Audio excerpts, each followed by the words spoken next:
नमस्कार, बहुत स्वागत है आपका विस्तार न्यूज। आप देख रहे हैं रात के 8 बज गए हैं और वक्त है स्पेशल रिपोर्ट के फॉर्म में सभी खबरें आपको बताने का। तो चलिए बुलेटिन की शुरुआत करते हैं और तमाम खबरों का रुख करते हैं, स्पेशल स्टोरीज का रुख करते हैं। सबसे पहली रिपोर्ट रहेगी प्रधानमंत्री नरेंद्र मोदी को लेकर। प्रधानमंत्री अपने मिशन 400 के लिए पूरे जोर शोर से जुट गए हैं। एक दिन में कई सभाओं को संबोधित कर रहे हैं। आज भी वो 3 राज्यों की सभाओं और रोड शो के जरिए जनता के बीच पहुंचने में कामयाब रहे। महाराष्ट्र, तेलंगाना में सभा की उन्होंने और भुवनेश्वर में रोड शो की तैयारी है, वो भी आपको विस्तार न्यूज दिखाएगा। अपनी सभाओं के जरिए प्रधानमंत्री नरेंद्र मोदी ने विपक्ष पर करारा हमला बोला है। जैसे जैसे चतुर्थ चरण का मतदान नजदीक आ रहा है, वैसे वैसे सियासी तेवर तल्ख होते जा रहे हैं। रिपोर्ट देखिए।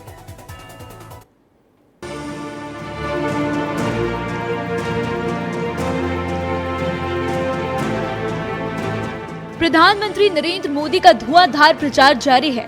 न थकेंगे, न रुकेंगे, बस चलते रहेंगे।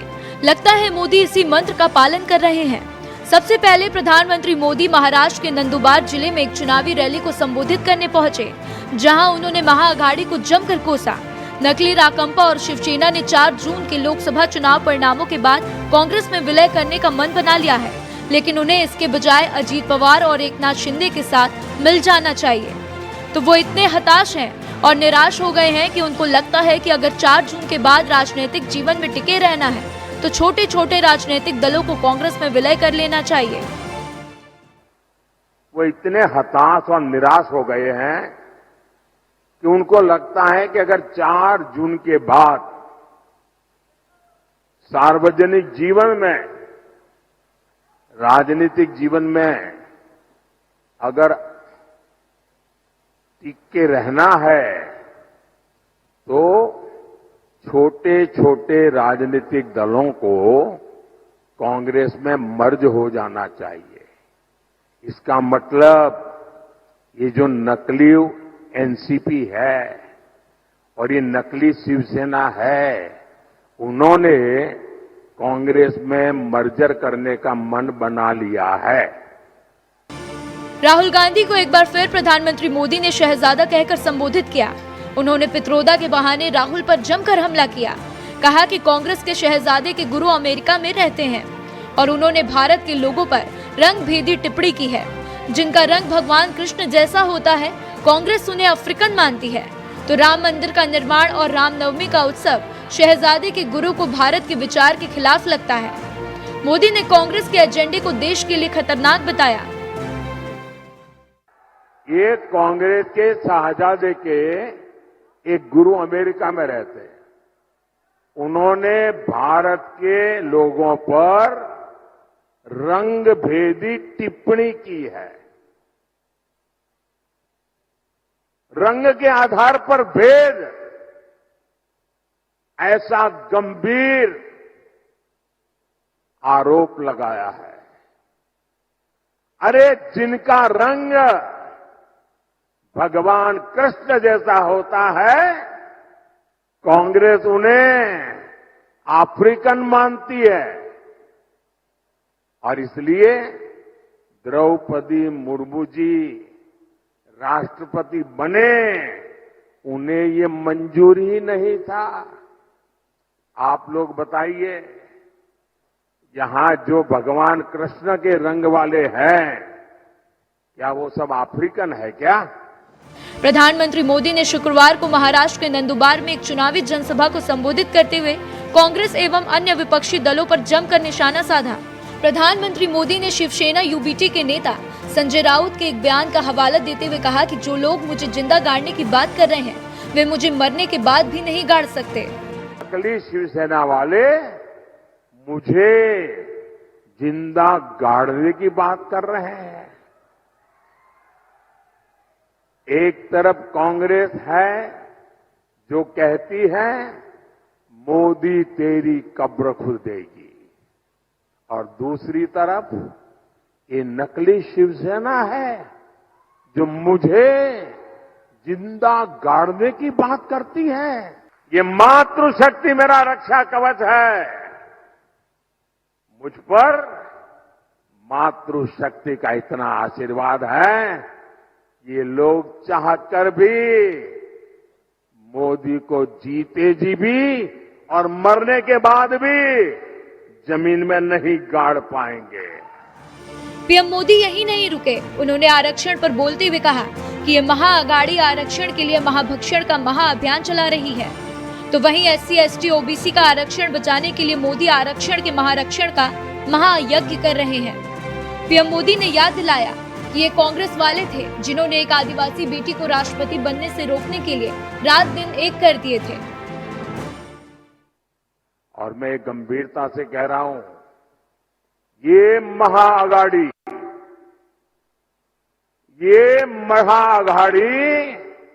आरक्षण का महाभक्षण का महाअभियान चला रही है। वहीं SC, ST, OBC का आरक्षण बचाने के लिए मोदी आरक्षण का महायज्ञ कर रहा है।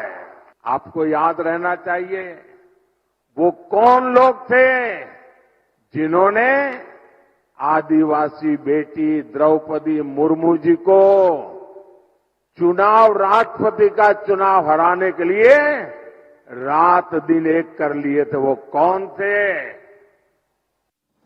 मोदी इन दिनों विपक्षी पार्टियों पर हमलावर है। जितना विपक्ष मोदी पर बोलता है उसे मोदी विपक्ष को सूद समेत वापस कर देते हैं। नंदुबार के बाद मोदी तेलंगाना के महबूब नगर पहुंचे थे और वहां भी उन्होंने विपक्षी दलों पर जमकर हमला बोला। और यही नहीं, थोड़ी देर में प्रधानमंत्री मोदी ओडिशा की राजधानी भुवनेश्वर में रोड शो भी करेंगे। ब्यूरो रिपोर्ट, विस्तार न्यूज। और लोकसभा चुनाव में अरविंद केजरीवाल की एंट्री होने वाली है। शराब घोटाला मामले में केजरीवाल जेल में बंद थे। ऐसे में आज जब अंतरिम जमानत पर केजरीवाल जेल से बाहर आए तो कार्यकर्ताओं का उत्साह देखने लायक था। आज दोपहर सुप्रीम कोर्ट ने 4 शर्तों के साथ 1 जून तक के लिए अंतरिम जमानत पर रिहाई दी है अरविंद केजरीवाल को। उसके बाद देर शाम अरविंद केजरीवाल तिहाड़ जेल से रिहाई हो गई। ऐसे में केजरीवाल की सशर्त रिहाई पर आपको रिपोर्ट देखनी चाहिए कि इसके क्या कुछ मायने हैं और कैसे हुई अरविंद केजरीवाल की जेल से रिहाई। आखिरकार 21 दिनों के लिए ही सही 39 दिन बाद दिल्ली के मुख्यमंत्री अरविंद केजरीवाल तिहाड़ जेल से बाहर आ ही गए। सुप्रीम कोर्ट ने उन्हें बड़ी राहत देते हुए 1 जून तक अंतरिम जमानत दे दी। फैसले के साथ ही तिहाड़ के बाहर आम आदमी पार्टी का जमावड़ा लगने लगा। केजरीवाल का घर फूलों से सजाया जाने लगा। शाम करीब 5:50 पर केजरीवाल जेल से बाहर निकले तो समर्थकों ने जमकर खुशी जताई। केजरीवाल खुली कार में सवार होकर कार्यकर्ताओं के बीच थे। केजरीवाल ने कहा कि वो कल हनुमान मंदिर में दर्शन करेंगे, साथ ही कल वो प्रेस कॉन्फ्रेंस भी करेंगे। भारत माता की, भारत माता की, इनकलाब, इनकलाब, वंदे, वंदे। आज आपके बीच में आके बहुत अच्छा लग रहा है।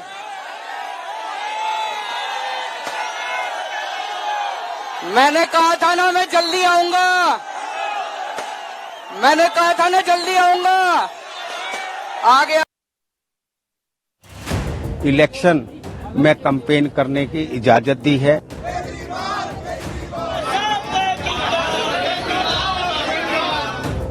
अंतरिम जमानत की राहत अरविंद केजरीवाल को देना एक बहुत ही स्वागत योग्य फैसला है।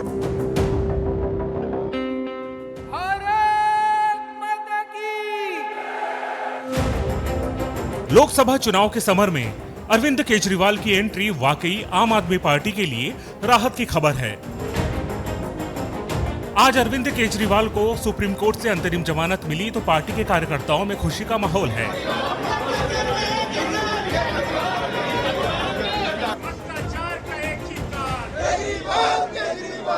सत्य परेशान हो सकता है, पराजित नहीं।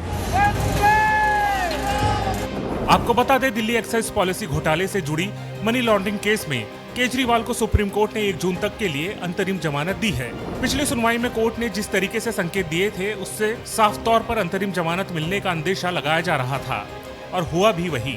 In that oral order, the court indicated that they are granting interim release/bail to Mr. Arvind Kejriwal. न्यायमूर्ति संजीव खन्ना की अध्यक्षता वाली बेंच ने हाल ही में प्रवर्तन निदेशालय के वकील SC राजू से कहा कि वह केजरीवाल को अंतरिम राहत पर शुक्रवार को आदेश पारित कर सकते हैं। बीते गुरुवार को ईडी ने केजरीवाल की जमानत अर्जी का विरोध करते हुए सुप्रीम कोर्ट में एक हलफनामा दायर किया था।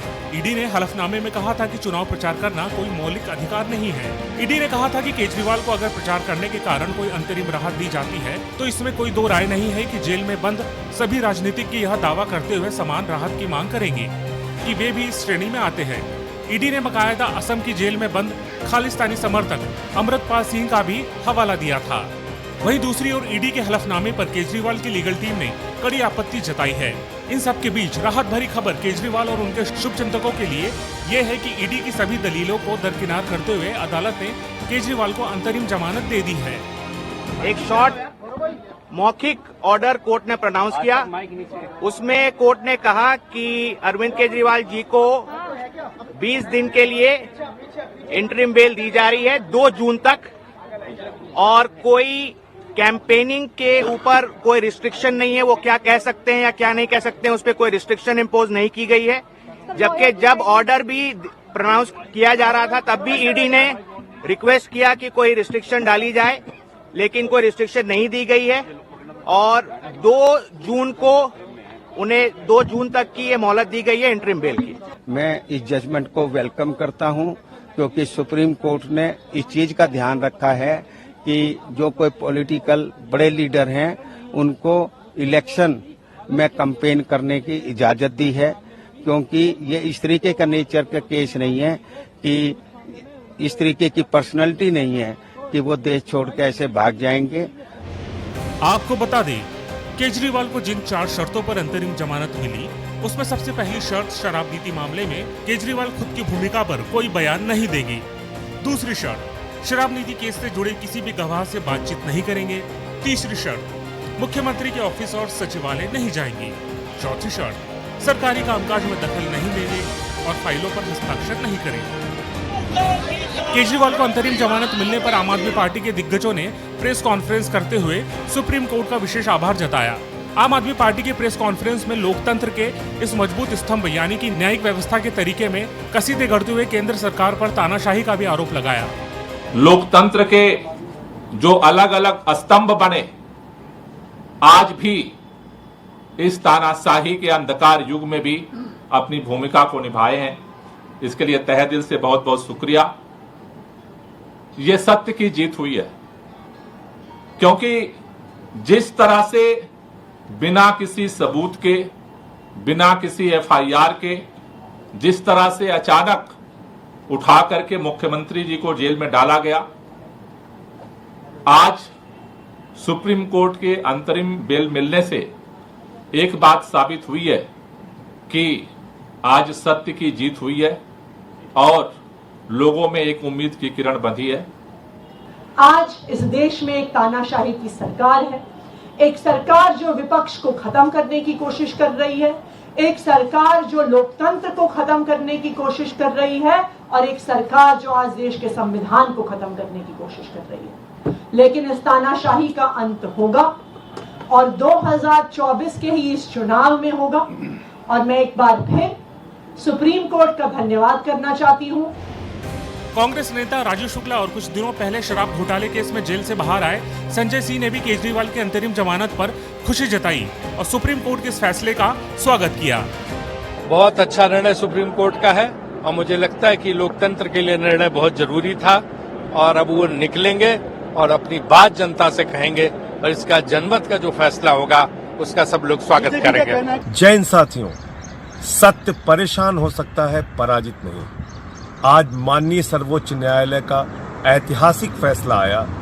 चुनाव के प्रचार के लिए अंतरिम जमानत की राहत अरविंद केजरीवाल को देना एक बहुत ही स्वागत योग्य फैसला है। हम सब लोग इसका स्वागत करते हैं और अब पूरे देश में एक सकारात्मक वातावरण बनेगा। जो अन्याय, अत्याचार और तानाशाही है देश के प्रधानमंत्री और भारतीय जनता पार्टी की, उसका अंत होगा। आपको बता दें, लोकसभा चुनाव से पहले तक केजरीवाल को ईडी ने ताबड़तोड़ समन भेजे थे। इसके बावजूद केजरीवाल ने ईडी समन को नजरअंदाज कर दिया था। कभी चुनाव प्रचार का बहाना तो कभी विज्ञापन का बहाना। जब केजरीवाल की गिरफ्तारी हुई तो सियासी पारा हाई हो गया। ऐसे में चुनाव से पहले एक अंतरिम जमानत पर जेल से रिहा होने पर देखना दिलचस्प हो जाता है कि राजनीतिक सरगर्मियां कैसे परवान चढ़ती है। ब्यूरो रिपोर्ट, विस्तार न्यूज।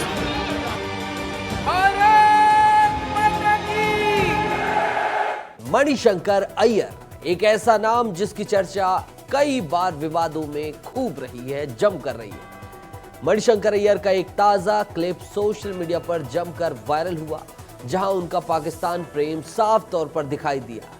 क्या है ये पूरा मामला, क्या हुई है इसके बाद सियासी बयानबाजी, सब कुछ देखिए इस रिपोर्ट में। उनके एटम बॉम्ब है, लेकिन बात तो करो। बंदूक को लेकर आप घूम रहे हो। कांग्रेस का पाकिस्तान प्रेम थमने का नाम नहीं ले रहा। कांग्रेस अभी तक सैम पित्रोदा के नस्लभेदी बयान को लेकर हुई आलोचना से उभरी भी नहीं है कि कांग्रेस के एक और वरिष्ठ नेता मणिशंकर अय्यर ने फिर से कांग्रेस को घेरने का मौका दे दिया। यदि आपने उनसे बात की, उनको इज्जत अफजाया, तो तभी जाकर वो अपने बम के बारे में नहीं सोचेंगे। वही मणिशंकर अय्यर जो अपने विवादों के कारण चर्चा में रहते हैं, इस बार अय्यर ने पाकिस्तानी प्रेम दिखाया है, पाकिस्तानी एटम बम प्रेम। उनके एटम बॉम्ब है। यदि आपने उनसे बात की, उनको इज्जत अफजाया, तो तभी जाकर वो अपने बम के बारे में नहीं सोचेंगे। दरअसल मणिशंकर अय्यर इंटरव्यू का एक क्लिप वायरल होता है, जहां वो भारत के विश्व गुरु बनने पर ज्ञान देते हुए नजर आते हैं। इस दौरान वो भारत पाक रिश्ते पर विदेश नीति की बात करते थे कि दुनिया का विश्व गुरु बनना हो तो ये जरूरी है दिखाने के लिए कि जितना भी तीव्र हो हमारा समस्या पाकिस्तान के साथ, उसका हल निकालने के लिए हम मेहनत कर रहे हैं। भारत के हाल ही में पाकिस्तान को लेकर रवैये पर मणिशंकर अय्यर बिफरे नजर आए। ऐसे में मणिशंकर अय्यर वो बातें कह गए जिसकी पूरी भारत में आलोचना हो रही है। मणिशंकर अय्यर ने पाकिस्तान के परमाणु बम का जिक्र करते हुए कह दिया कि पाकिस्तान को इज्जत देनी चाहिए, उनसे बातें करनी चाहिए, क्योंकि उनके पास परमाणु बम है। तनाव बढ़ते जाता है और कोई भी पागल वहां आ जाए तो क्या होगा देश का। उनके एटम बॉम्ब है। ये भी है। हाँ, हमारे पास है, लेकिन किसी पागल ने हमारे बम को लाहौर स्टेशन में फूटा तो 8 सेकंड के 8 पल के अंदर उसकी जो रेडियो एक्टिविटी है वो अमृतसर पहुंचेगी। यही नहीं, भारतीय सेना द्वारा पाकिस्तान को आग दिखाने पर भी मणिशंकर अय्यर ने तंज कसा है। ये कि वो भी एक सॉवरेन मुल्क है और कि उनकी भी इज्जत है, और उस इज्जत को कायम रखते हुए आप उनसे जितनी कड़ी बात करना चाहते हो करो, लेकिन बात तो करो। बंदूक को लेकर आप घूम रहे हो और उससे क्या हाल मिला? कुछ नहीं। सुना आपने, जिस पाकिस्तान ने भारत में आतंकवाद का सप्लाई किया है, उससे मणिशंकर अय्यर बातें करना चाहते हैं। उस पाकिस्तान को इज्जत देना चाहते हैं जिसने पुलवामा, उरी और 26/11 जैसे हमलों में जवानों और निर्दोषों का खून बहाया है। मणिशंकर अय्यर के इस बयान पर तो कांग्रेस ने खुद को दरकिनार कर लिया है। कांग्रेस के मीडिया विभाग के अध्यक्ष पवन खेड़ा ने सोशल मीडिया मंच एक्स पर लिखा है कि अय्यर ने पार्टी की ओर से कोई बात नहीं कही है। खेड़ा ने अय्यर के बयानों से पूर्ण रूप से असहमति जताई और कहा कि यह पुराना वीडियो है। मणिशंकर अय्यर के इस बयान पर बीजेपी कांग्रेस पर जमकर हमलावर है। मणिशंकर अय्यर के इस बयान को बीजेपी ने जबरदस्त तरीके से पकड़ लिया और कांग्रेस पर पाकिस्तानी प्रेम के कई आरोप लगाए। ये है मणिशंकर अय्यर कि अपने देश को ही बोलते हैं, अपने देश की सेना को ही बोलते हैं कि अपनी सुरक्षा के लिए कदम मत उठाओ, आतंकवाद करने वाले देश के सामने गिड़गिड़ाओ और बात करो, और आतंकवादी भेजने के लिए उनकी इज्जत करो। इसी के चलते 26/11 के बाद मनमोहन सिंह की सरकार ने सर्जिकल स्ट्राइक, एयर स्ट्राइक नहीं की थी, बल्कि मोस्ट फेवर्ड नेशन दिया था, स्टेटस दिया था। पाकिस्तान इस वक्त तो अपने लिए अनाज जुटा रहा है, खाने की तकलीफ है, वो कटोरा लिए यहाँ वहाँ जा रहा है कि मणिशंकर अय्यर को कहीं अपना दिमागी इलाज कराना चाहिए। ये कांग्रेसी वाला भारत नहीं रहा, ये भारत अभी बहुत शक्तिशाली हो गया, ये मोदी जी का भारत है। मणिशंकर अय्यर जी को आप समझाइए, पाकिस्तान के पास एटम बॉम्ब हो सकता है पर भारत के पास नरेंद्र मोदी। बिना सर पैर की बातें करना, ऐसे बयानों से ना खिंच दिखती है, ऐसे बयानों से वो इरिटेशन दिखता है कि आप कितना चिढ़े हुए हैं हमारे प्रधानमंत्री जी की लोकप्रियता से, हमारे प्रधानमंत्री जी की गरीब कल्याण की योजनाओं से, हमारे प्रधानमंत्री जी हमारे एनडीए को मिलते समर्थन से। ये विपक्ष के लोग इतना ज़्यादा चिढ़ गए हैं कि ऐसी भाषा का इस्तेमाल करते हैं। आपको बता दें, मणिशंकर अय्यर ने पहले भी पाकिस्तान के प्रति अपना प्यार दिखाया है। साल 2018 में मणिशंकर अय्यर ने अपने एक बयान में कहा था कि उन्हें कश्मीर पर पाकिस्तान की नीति पर फख्र है। हाल ही में कांग्रेस नेता राहुल गांधी पर पाकिस्तानी नेता फवाद चौधरी ने भी सोशल मीडिया पर कुछ ऐसी पोस्ट डाल दी थी जिसको लेकर बवाल मचा था। बीजेपी फवाद चौधरी के राहुल प्रेम को चुनावी जनसभा में जमकर उठा रही थी। ऐसे में मणिशंकर अय्यर के ताजा विवादित बयान पर देखना ये दिलचस्प हो जाता है कि बीजेपी अपनी चुनावी जनसभा में इसे कितना बड़ा मुद्दा बनाती है। Bureau report, star news. Congress का पाकिस्तान प्रेम थमने का नाम नहीं ले रहा। चुनावी समर, इसे चुनावी नहीं बल्कि जुबानी समर कहिए। वजह है नवनीत राणा और ओवैसी भाइयों के बीच जुबानी जंग। नवनीत राणा ने जब अकबरुद्दीन ओवैसी के 15 मिनट वाले बयान को लेकर काउंटर किया तो असदुद्दीन ओवैसी ने नवनीत राणा पर पलटवार किया। पूरा मामला जानने के लिए ये स्पेशल रिपोर्ट आपको देखनी होगी। देखिए। तेलंगाना में 13 मई को सभी सीटों पर मतदान होने हैं, लिहाजा आखिरी समय पर प्रचार के दौरान खूब जुबानी जंग चल रही है। 2 दिन पहले बीजेपी नेता नवनीत राणा के 15 सेकंड वाले बयान पर एआईएमआईएम के प्रमुख असदुद्दीन ओवैसी ने जो कहा है, अब उस पर खूब सियासत हो रही है। ओवैसी ने अमरावती से बीजेपी उम्मीदवार नवनीत राणा के 15 सेकंड वाले बयान पर कहा कि मोहतरमा, छोटे को बहुत समझा के रखा है, छोड़ दूं क्या? एमपी साहिबा जो महाराष्ट्र से आके छोटे छोटे, अरे छोटे को रोक के रखा हूं, छोटे को बहुत रोक के रखा हूं। अगर जिस दिन मैं छोटे को बोला कि मियां मैं जरा आराम कर तो तुम संभाल लो, फिर तुम संभालो।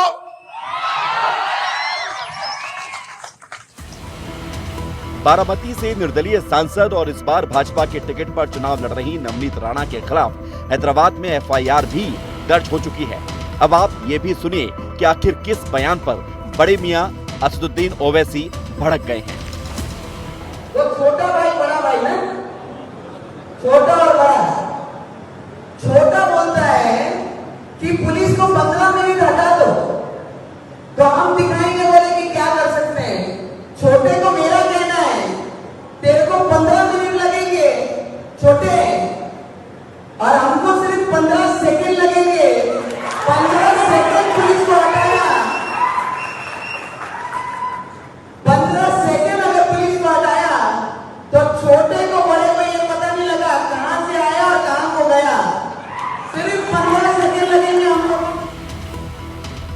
यानी 15 मिनट का जवाब 15 सेकंड से देने का नवनीत राणा ने जो बात कही, उस पर अब ये बवाल सामने आया है। अब आपको इस पूरे फसाद की जड़ के बारे में बताते हैं कि आखिर इस विवाद की शुरुआत कहां से हुई थी। अकबरुद्दीन ओवैसी, जो कि असदुद्दीन ओवैसी के छोटे भाई हैं, सालों पहले एक बयान दिया था कि 15 मिनट के लिए पुलिस हटा लीजिए और फिर देखिए। हम 25 कौड़ है ना, तुम 100 कौड़ है ना, ठीक है। तुम तो हमारे से इतने ज्यादा है। 15 मिनट के लिए पुलिस को हटा लो, बता देंगे किसमें हिम्मत है, कौन ताकत है। कुल मिलाकर पहले छोटे मियां, फिर बीजेपी के फायर ब्रांड नेता नवनीत राणा और अब बड़े मियां यानी असदुद्दीन ओवैसी। 15 मिनट बनाम 15 सेकंड का ये बयान अब तोप तक पहुंच गया है। अब देखना यह होगा कि बीजेपी के फायर ब्रांड नेता माधवी लता के प्रचार के दौरान नवनीत राणा के द्वारा कही गई ये बातें लोगों के मन पर क्या असर डालती है। 13 मई को यहां सभी लोकसभा सीटों पर मतदान होना है। ब्यूरो रिपोर्ट, विस्तार न्यूज। चलिए आगे बढ़ते हैं। मध्य प्रदेश के मुख्यमंत्री सीएम डॉक्टर मोहन यादव ने विस्तार न्यूज से खास बातचीत की है। चलिए आपको सुनाते हैं कि क्या कुछ कहा है सीएम डॉक्टर मोहन यादव ने विस्तार न्यूज से। वहां जाएंगे और हर जगह कमल खिल रहा है। मतदान प्रतिशत बढ़ाने के लिए लगातार भारतीय जनता पार्टी और निर्वाचन आयोग भी प्रयास कर रहे हैं। कितना फर्क समझ में आया आपको तीसरे चरण? जनता का लगातार स्नेह बढ़ता जा रहा है, वोट परसेंटेज भी बढ़ रहा है, जनता का प्रेम भी बढ़ रहा है। परसों मतदान होने हैं मध्य प्रदेश की 8 सीटों पर। मध्य प्रदेश की जनता से, उन सीटों के दर्शकों से क्या अपील? मालवा तो हमारा गढ़ है, निश्चित रूप से यहाँ और भारी बहुमत से हम जीत जाएंगे। विस्तार न्यूज के दर्शकों से अपील, मतदान के लिए चौथे चरण का जो अधिकतम मतदान डालें और भाजपा के पक्ष में रहे। फिर एक बार देश को आगे बढ़ाने के लिए अब की बार मोदी सरकार, फिर एक बार मोदी सरकार। तो ये थे डॉक्टर मोहन यादव मध्य प्रदेश के मुख्यमंत्री, जो कि कह रहे हैं कि मतदान करें, घरों से निकले और अधिक से अधिक घरों से निकल के वोट करें और प्रधानमंत्री नरेंद्र मोदी का हाथ मजबूत करने अधिक से अधिक मतदान करें। कैमरा पर्सन दीपक के साथ अंचल शुक्ला, विस्तार न्यूज, उज्जैन।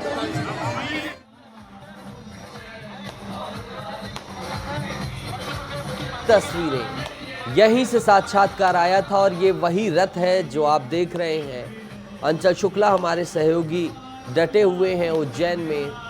मुख्यमंत्री डॉक्टर मोहन यादव का गृह क्षेत्र है उज्जैन और वहीं भव्य रोड शो आयोजित हो रहा है भारतीय जनता पार्टी का और इसी रोड शो में शिरकत कर रहे हैं मध्य प्रदेश के मुख्यमंत्री डॉक्टर मोहन यादव।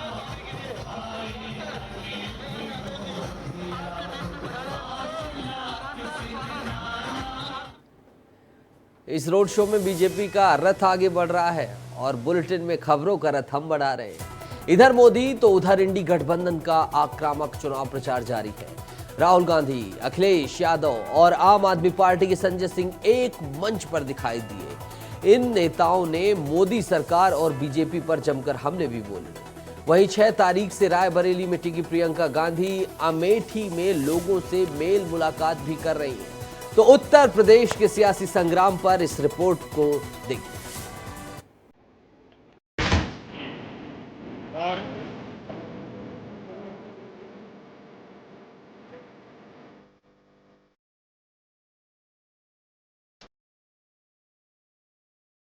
कन्नौज जिले में इंडिया गठबंधन की साझा चुनावी सभा हुई। कांग्रेस नेता राहुल गांधी, सपा नेता अखिलेश यादव और आप नेता संजय सिंह शामिल हुए। कन्नौज से अखिलेश खुद प्रत्याशी है और वहां पर 13 मई को मतदान होना है। जनसभा को संबोधित करते हुए राहुल गांधी ने कहा कि अदानी अंबानी पर घेरा तो अब मोदी का मुंह खुल गया। पीएम नरेंद्र मोदी ने पहले कांग्रेस पर अदानी अंबानी का नाम नहीं लेने पर हमला बोला था। कन्नौज की सभा में राहुल गांधी ने इसका जवाब दिया। उन्होंने कहा कि प्रधानमंत्री ने पिछले 10 सालों में अदानी और अंबानी का नाम नहीं लिया। 10 साल में हजारों भाषण दिए। उन्होंने कहा कि जब कोई डर जाता है तो उन्हीं लोगों का नाम लेता है जिसके बारे में सोचता है। 10 साल नरेंद्र मोदी जी ने अदानी और अंबानी का नाम नहीं लिया। 10 साल हजारों स्पीचें दी, अदानी अंबानी का नाम तक नहीं लिया। मगर अब भैया देखिए, जब कोई डर जाता है तो उन्हीं लोगों का नाम लेता है जो सोचता है बचा पाए। इसीलिए नरेंद्र मोदी जी ने अपने 2 मित्रों का नाम ले लिया कि भैया मुझे आके बचाओ, इंडिया गठबंधन ने मुझे घेर लिया है।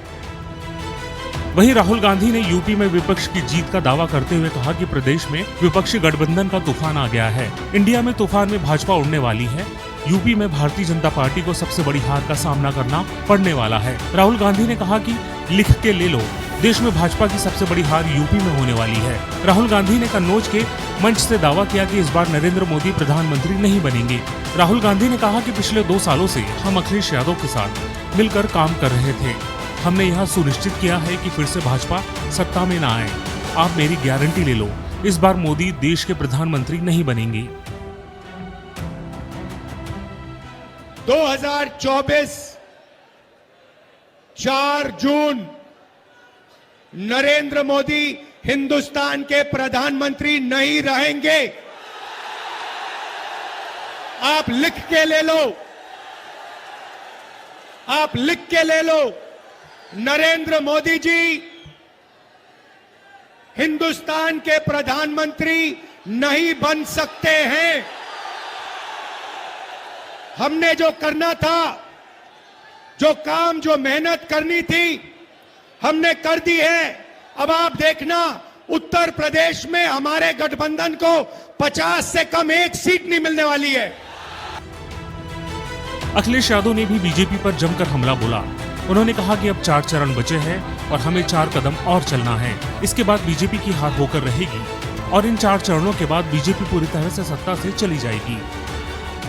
बीजेपी की हार होने में केवल 4 कदम बाकी हैं, केवल 4 चरण, 4 कदम, 4 चरण बाकी हैं केवल। और ये 4 चौथे चरण का चुनाव बिल्कुल बीच का चुनाव है।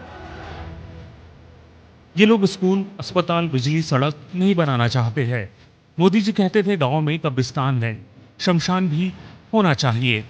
उन्होंने कोरोना काल में गांव-गांव को शमशान बना दिया। आगे कहा कि अरविंद केजरीवाल को जेल भेजा, सत्येंद्र जैन को जेल भेजा, मनीष सिसोदिया को जेल भेजा। अरे पूरी जिंदगी जेल में रखो, डरने वाले नहीं है। भारतीय जनता पार्टी अगर गलती से जीत गई तो ये संविधान को खत्म करेंगे, आरक्षण को खत्म करेंगे, चुनाव को खत्म करेंगे। अपने वोट को बचाने के लिए इस बार वोट कीजिए और बीजेपी की जमानत जब्त कराने का काम कीजिए।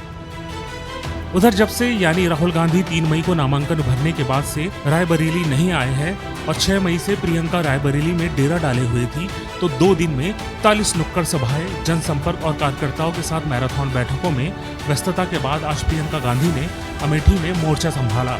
सभाओं से लेकर नुक्कड़ नाटक तक में हिस्सा ले रही है। उन्होंने मोदी सरकार पर जमकर बरसते हुए कहा कि देश में नौजवान कितना भी पढ़ ले, रोजगार नहीं पा सकता। उन्होंने कहा कि देश में 70 करोड़ लोग बेरोजगार है। प्रियंका ने पूछा कि सरकार बताती क्यों नहीं कि उसने क्या काम किया है। प्रियंका ने कहा कि बीजेपी सिर्फ ध्यान भटकाने के लिए यहाँ वहाँ की बात करती है। कांग्रेस ने 70 सालों में कुछ नहीं कहा तो गिनाए ना कि क्या काम किया है, बताएं क्या काम किया है, कितने रोजगार दिलवाए हैं। 70 करोड़ बेरोजगार क्यों घूम रहे हैं देश में? 45 सालों में सबसे ज्यादा बेरोजगारी क्यों है देश में, अगर इतना काम किया है इन्होंने? उनकी सनक है कांग्रेस पार्टी, मोदी जी की भी यही बातें करते रहते हैं और हमेशा ध्यान भटकाने की बात करते हैं। दरअसल ये चुनाव पूरी तरह से सम्मान और आत्मसम्मान बचाने का अभियान बन चुका है। रायबरेली में राहुल गांधी और कन्नौज से अखिलेश यादव विपक्षी दलों के 2 बड़े चेहरे हैं। दोनों को अपना गढ़ बचाना है। राहुल गांधी के लिए तो चुनौती और भी बड़ी है, क्योंकि रायबरेली से हारने का मतलब है कि गांधी परिवार से अब जनता ने मुंह मोड़ लिया है। इसीलिए प्रियंका गांधी मैदान में डटी है और राहुल गांधी के लिए फील्डिंग सेट कर रही है। Bureau report, star news. Chhattisgarh में बीजेपी का सपना है नक्सलवाद मुक्त छत्तीसगढ़, जिसको लेकर अभियान भारतीय जनता पार्टी ने तेज कर दिया है। छत्तीसगढ़ सरकार ने तेज कर दिया है और सुरक्षा बलों का जोश भी हाई है। बीजापुर में आज सुबह से ही सुरक्षा बलों ने नक्सलियों के खिलाफ जंग छेड़ रखी थी, जहां सुरक्षा बलों को बड़ी सफलता हासिल हुई है। तो इस सफलता पर सीएम ने खुद प्रतिक्रिया दी है। देखिए बीजापुर में हुई नक्सल मुठभेड़ में जवानों की सफलता की, शौर्य की कहानी।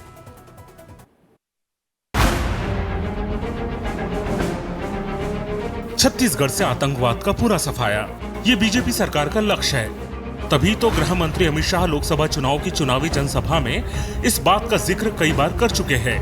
हमारे मुख्यमंत्री उप मुख्यमंत्री की जोड़ी ने इतने कम दिन में 54 से ज्यादा नक्सलवादियों को ढेर करने का काम किया। छत्तीसगढ़ को पूरी तरह नक्सलवाद से मुक्त करने के लिए सरकार और प्रशासन दोनों एक्शन मोड में है। नक्सलियों पर नकेल कसने के लिए सुरक्षा बल कैंप लगा रहे हैं, नक्सलियों पर इनामी घोषणा कर रहे हैं और तो और पूरी रणनीति के साथ नक्सलियों से मुठभेड़ करते हैं, जहां सुरक्षा बलों को बड़ी सफलता हाथ लगती है। बीजापुर जिले में सुबह से ही सुरक्षा बलों और नक्सलियों के बीच मुठभेड़ चल रही थी, जहां गंगालूर इलाके में जवानों ने 12 नक्सलियों को मार गिराया। मारे गए नक्सलियों के शव भी बरामद कर लिए गए हैं। खुद मुख्यमंत्री विष्णुदेव साय ने इसकी जानकारी दी। दरअसल सुरक्षा बलों को इन इलाकों में नक्सलियों के होने की जानकारी मिली थी। हार्डकोर नक्सली कमांडर लिंगा, पापाराव समेत बड़े लीडर्स का पीड़िया के जंगलों में इकट्ठा हुए हैं। नक्सलियों की इस कमेटी में DKS, ZC, DVCM, ACM cadre के बड़े नक्सली लीडर शामिल है। सूचना मिलने के बाद दंतेवाड़ा, बीजापुर और सुकमा, इन तीनों जिलों में फोर्स ने जॉइंट ऑपरेशन लॉन्च किया। पीछे से कोई फायर नहीं करेगा भाई, आपको बता दें, हाल ही में सुकमा में बलों को बड़ी सफलता हाथ लगी थी, जहां सुरक्षा बलों ने 7 नक्सलियों की गिरफ्तारी की थी, जिसमें से 2 नक्सलियों पर 1-1 लाख की इनामी घोषणा भी थी। सुरक्षा बलों ने जब नक्सलियों की गिरफ्तारी की तो उनके पास भारी मात्रा में विस्फोट सामग्री भी बरामद हुई थी। हाल फिलहाल में बस्तर में सुरक्षा बलों ने 29 नक्सलियों को मौत के घाट उतारकर साफ संकेत दिया था कि लाल आतंक से अब कोई समझौता नहीं होगा।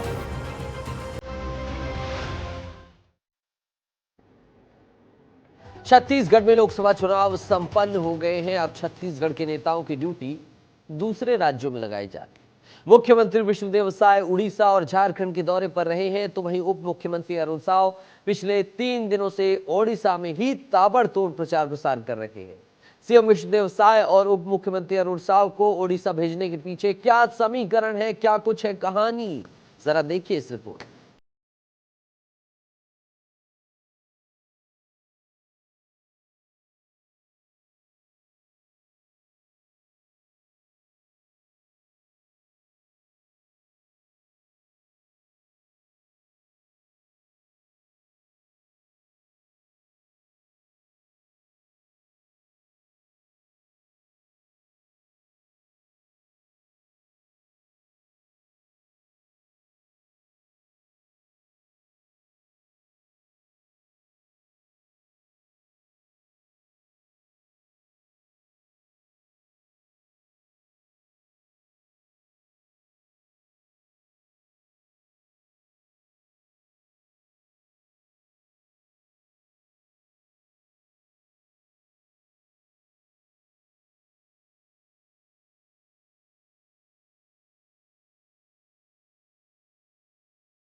आप समझ ही गए होंगे कि मुख्यमंत्री और उप मुख्यमंत्री को उड़ीसा राज्य में आखिर बीजेपी ने प्रचार के लिए क्यों भेजा है। आदिवासी समाज और पिछड़ा वर्ग 2 ऐसे समाज हैं जिनको साधने के लिए बीजेपी अपने नेताओं को उड़ीसा भेज रही है। वर्तमान में देखें तो 21 लोकसभा सीटों में बीजेडी के पास 12, बीजेपी के पास 8 और कांग्रेस के पास 1 सीट है। अब बीजेपी चाहती है कि उड़ीसा की 21 लोकसभा सीट जीती जाए। यही कारण है कि प्रभावशील नेताओं को उड़ीसा दौरे पर भेजा जा रहा है, जिस पर बीजेपी, कांग्रेस अपने अपने तर्क दे रहे हैं। देश में लोकतंत्र का बड़ा पर्व चल रहा है और जब ऐसे बड़े पर्व होते हैं तो रिश्तेदार आते भी हैं और रिश्तेदारों के यहाँ जाना भी चाहिए। इसी तारतम्य में छत्तीसगढ़ में लोकसभा के तीनों चरण के मतदान हो चुके हैं। अब पड़ोसी राज्य झारखंड, उड़ीसा, इन जगह लोकसभा का मतदान चल रहा है। माननीय मुख्यमंत्री जी के दौरे के पश्चात उप मुख्यमंत्री विजय शर्मा जी और अरुण साव जी उड़ीसा के दौरे पर रहेंगे। उड़ीसा के दौरे पे तो माननीय अरुण साव जी हैं, किरण देव जी भी उड़ीसा के दौरे पे हैं। और छत्तीसगढ़ के इसके अलावा अन्य नेतागण के भी इन राज्यों के दौरे लगे हैं। वहाँ जाकर माननीय मोदी जी के 10 वर्षों के कार्यों को बताएंगे और जनता से जाकर संवाद करके मोदी जी का हाथ मजबूत करने के लिए वोट मांगेंगे। छत्तीसगढ़ में जो 3 चरणों में 11 लोकसभा सीटों में जो मतदान हुए हैं और मतदान के पश्चात जो रुझान प्राप्त हुए हैं, प्रदेश की जनता ने मोदी की गारंटी और विष्णु के सुशासन को नकार दिया है। भाजपा के खिलाफ भारी आक्रोश दिखा है।